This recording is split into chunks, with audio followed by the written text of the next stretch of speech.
Welcome to the deep dive. Today, we're plunging into the buzzing world of X, specifically what everyone was talking about on July 21st, 2025. Our mission really is to cut through all that noise, Hmm. pull out the genuinely surprising bits, the important stuff, basically give you the full picture of what's capturing attention without you having to wade through everything yourself. It's kind of a Right. shortcut. It really is an incredible snapshot, isn't it? You get everything from like groundbreaking AI to shifts in finance, Yeah. but also deep thoughts on psychology, cultural trends, even global politics. These trending posts, they really give you this unique, almost real-time lens into what's going on. So yeah, we're here to connect those dots for you, show you why these digital moments actually matter. Absolutely. Okay, so let's jump right into our first big theme, tech and digital finance. It's always moving fast. Leading the charge, we saw Elon Musk posting about GROK4 Voice AI. There was this video showing off how smart it supposedly is, pitching it as a personal assistant. Looked pretty slick. Yeah, but what's really pushing the boundaries there, it's not just, another AI voice, it's the ambition behind it. It fits right into XAI's bigger mission, which is all about accelerating scientific discovery. And they're using this absolutely enormous, like 200,000 GPU cluster to do it. That kind of computing power lets the AI do some seriously complex reasoning. It's way beyond just chatting. Right. So GRK4 is definitely being set up as a major competitor to, well, all the other big AI models out there. They're talking about reshaping industries like gaming, robotics. It's a big play. Okay, so from future AI possibilities to actual money, Uh-huh. Bitcoin at Saylor, that's Michael Saylor, announced MicroStrategy bought more Bitcoin, Mm. a lot more, 6,220 Bitcoin for nearly $740 million. Wow. Yeah.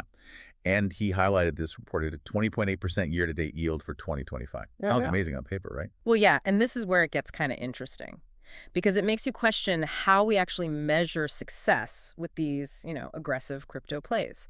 Sure, the timing looks good, catching Bitcoin's surge up near $118,800, but there's this whole discussion online, especially over on Reddit, suggesting maybe that 20.8% yield isn't just pure Bitcoin gains. Oh, how so? Well, the idea is it might reflect equity dilution from using convertible bonds to fund the purchase. So it could be affecting shareholder value, not just reflecting Bitcoin's price going up. Okay, so more complicated than it looks. Exactly. It means you should be a bit cautious, especially since Bitcoin has historically seen these long slumps after big peaks. It's not risk-free, obviously. Right, right. Okay, staying with crypto for a moment. At Ash Cryptorial, this post went viral, an Ethereum giveaway, promising $2,000 in ETH to 4 people if Ethereum hit $4,000. Giveaways always get clicks, don't they? To- And this definitely plays on Ethereum's volatility, plus all the institutional buzz around it, like, Goldman Sachs being bullish. But it's worth remembering that studies have pointed out that these kinds of crypto giveaways can sometimes be linked to pump and dump schemes. Okay. So even though Ethereum itself is obviously a major platform, it probably pays to be a little skeptical about promotions like this, uh, despite all the hype. Good point.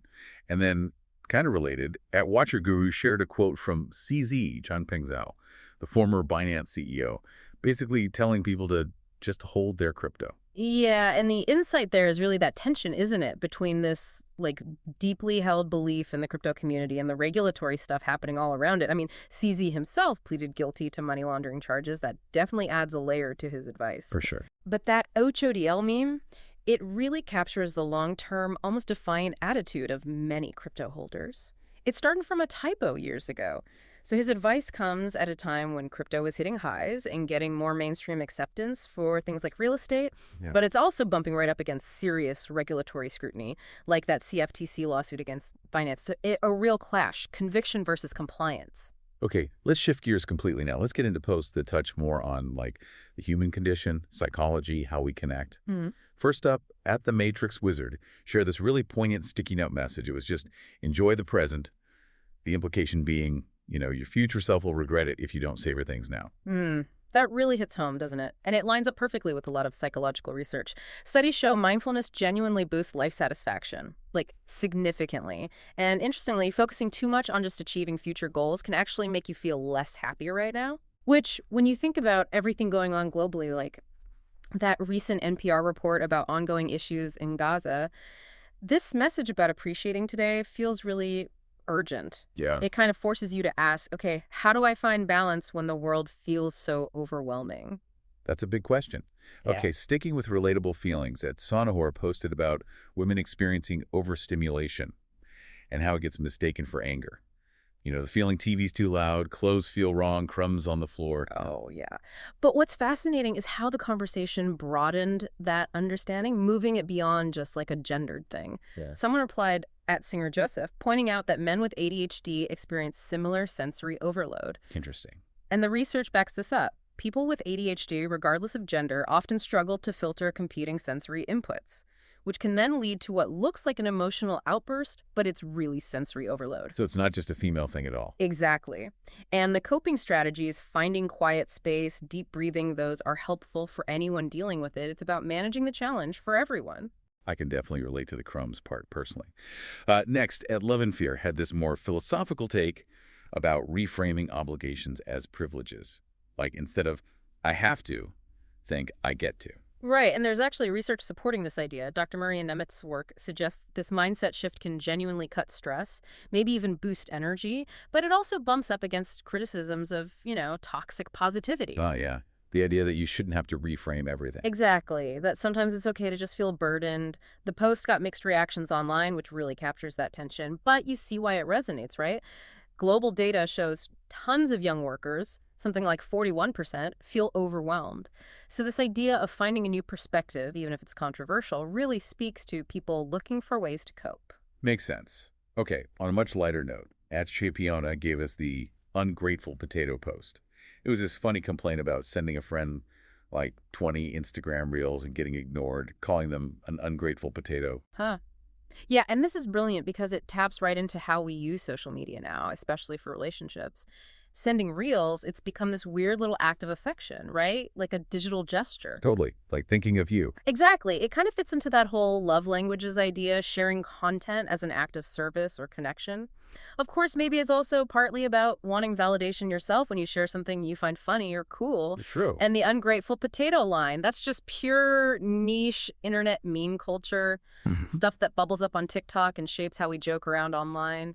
It's fascinating how digital stuff shapes real relationships and humor. It really is. Yeah. Okay, let's move into our next segment, culture and society through the lens of these posts. First up, music. At Tyler, the Creator, announced his new album, Don't Tap the Glass.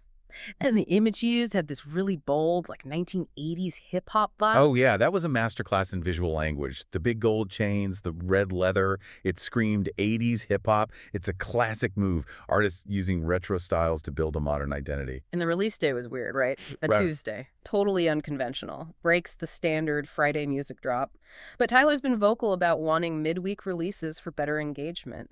And funny enough, some streaming data actually supports that unconventional release days can lead to higher streaming peaks sometimes. Huh. And then that tagline, made for body movement, it hints at this blend of high fashion, think his Louis Vuitton work, and really rhythmic, danceable music. Cool. Okay, next, a post from @PopCrave that really stood out. Drake Bell from Drake and Josh revealing that most Nickelodeon stars, himself included, get 0 residuals. Even though shows like his are massive hits on streaming, like top 10 on Netflix, that's pretty shocking. It really shines a light on a, frankly, systemic issue in entertainment, especially around child actors and fair pay. A big part of the problem for Drake and Josh's specifically is that it didn't hit that magic 100-episode mark needed for traditional syndication deals, which often include residuals. So even with huge streaming popularity, the original contracts mean actors like Bell don't see that money. Meanwhile, reports suggest studios keep the vast majority, like 70–90% of that streaming revenue. Wow. It really raises that critical question. Who actually benefits long-term from creative work that endures? Exploitation versus fair pay. Definitely something to think about. Yeah. Okay, sticking with entertainment, @PopBase shared the first look at Anne Hathaway in The Devil Wears Prada 2. And yet she looked incredibly chic. Very modern. That look is doing a lot of narrative work, isn't it? It's such a deliberate contrast to Andy Sachs' original kind of frumpy style at the start of the first movie. It visually signals her confidence, her evolution, fits right in with the sequel supposedly focusing on how the fashion industry itself has changed. Makes sense. Production just kicked off this July. They're aiming for a May 9, 2026 release. And apparently the casting calls for extras specifically ask for chic, stylish people. They're really trying to recreate that high fashion world authentically. Right. Using fashion to show character growth. Exactly. It taps into how fashion helps shape and communicate our identity. Okay, and one more for this culture segment. At Hazel Appleyard posted about the movie American Pie being called deeply problematic. Yeah, this one really highlights how cultural perspectives shift over time, especially generationally. American Pie back in '99 was huge, a cultural touchstone, even if critics were mixed. But apparently, a recent study showed Gen Z teens watching it now found the explicit content really uncomfortable. Mm. It suggests a genuine shift in sensitivity, maybe tied to greater awareness around mental health and consent these days. But it's also worth asking if the phrase deeply problematic might be, a bit of editorial framing itself. How so? Well, it might reflect how media talks about these things more than how all young people feel. It points to this potential disconnect in how different generations interpret humor from, say, the 90s. How we revisit pop culture is always changing. Super interesting. Okay, let's wrap things up with our final segment. Global insights and a few controversies. First, a post from India's Prime Minister, at Narendra Modi. He was reflecting on the passing of a former Kerala Chief Minister, Shri V.S. Achyutanandan Ji, who lived to 101. Yeah, and what's really notable there is the cross-party respect shown. It's pretty rare. You have Modi, leader of the BJP, paying tribute to Achyutanandan, who was a veteran communist leader. Very different ideologies. Right. But Achyutanandan had this interesting nationalist streak, apparently. He once offered to donate blood during the Sino-Indian War, even when his party wasn't fully supportive. And his legacy in Kerala, with land reforms and fighting corruption, was undeniable. So his impact was recognized across the political divides. It's fascinating to see. Definitely. Okay, next, a bit of financial humor, but with a point. From Ed BoringBiz. It was about those super elaborate home trading setups, multiple screens everywhere, and how they often still underperform just holding the S&P 500 index. Huh.